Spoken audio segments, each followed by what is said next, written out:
بسم اللہ الرحمن الرحیم۔ السلام علیکم ورحمۃ اللہ وبرکاتہ۔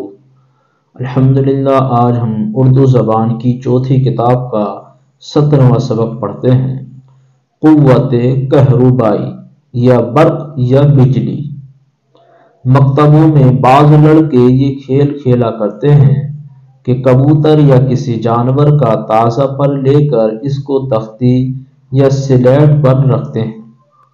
ایک ہاتھ سے اس کی ڈنڈی دبا کر دوسرے ہاتھ کی انگلیاں جلدی جلدی اس کے اوپر چند بار رگڑتے ہیں۔ ایسا کرنے سے پر کا رواں کھل جاتا ہے۔ اس وقت ایک باریک سوت کا ٹکڑا تھوڑی دور سے اس پر کو دکھائیں تو وہ دوڑ کر اس کو چمٹ جاتا ہے۔ اگر اس حالت میں پر کو دیوار سے لگا دیں تو اس کا ہر ایک ریشہ دیوار کو پکڑ لیتا ہے۔ تم شیشے کو اون کے کپڑے یا خشک ہاتھ پر رگڑ کر سوت یا کاغذ کا ہلکا سا ٹکڑا اس کے قریب لاؤ تو وہی تماشا نظر آئے گا جو پر کے رگڑنے سے نظر آیا تھا۔ یہی قوت مقناطیس میں ہوتی ہے جو لوہے کو اپنی طرف کھینچ لیتا ہے۔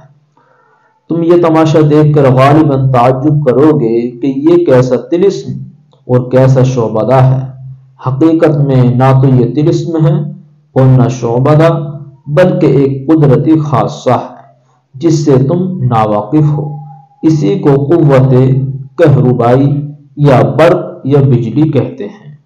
اہل تحقیق نے دریافت کیا ہے کہ زمین و ہوا اور تمام اشیاء کے اندر جو ان میں ہے ایک نہایت لطیف چیز پھیلی ہوئی ہے، لیکن ہر چیز میں وہ ظاہر نہیں ہوتی، بلکہ بعض چیزوں میں کبھی کبھی اس کا جلوہ بڑی چمک دمک سے نظر آتا ہے۔ برق کے خواص میں سے ایک یہ بھی ہے کہ اگر وہ ایک شے میں زیادہ اور دوسری میں کم ہو اور وہ دونوں چیزیں متصل ہو جائیں تو فوراً ایک میں سے نکل کر وہ دوسری میں داخل ہوتی ہے تاکہ دونوں جسموں میں اس کی مقدار مساوی ہو جائے۔ جب اس کی موجیں رواں ہوتی ہے تو ایک چیز سے دوسری میں سرایت کرتی ہے، اس وقت ایک تیز روشنی اور مہیب آواز پیدا ہوتی ہے۔ دو ایسے بادل جن میں برق کم و بیش ہو جب قریب ہوتے ہیں تو تم چمک اور کڑک معلوم کرتے ہو۔ جس وقت بجلی ابر سے زمین کی کسی چیز میں یا زمین کی چیز سے بادل میں داخل ہوتی ہے تو یہی تماشا اس وقت بھی ظہور میں آتا ہے۔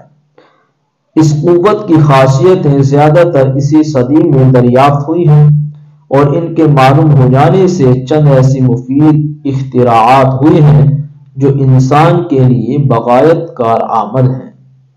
تار برقی کا سا جال جو اب دنیا کے اکثر حصوں میں پھیلا ہوا ہے اور جس کے ذریعے سے دم دم کی خبریں دور دراز ملکوں کی معلوم ہو جاتی ہیں، وہ اسی قوت کی برکت کا ظہور ہے۔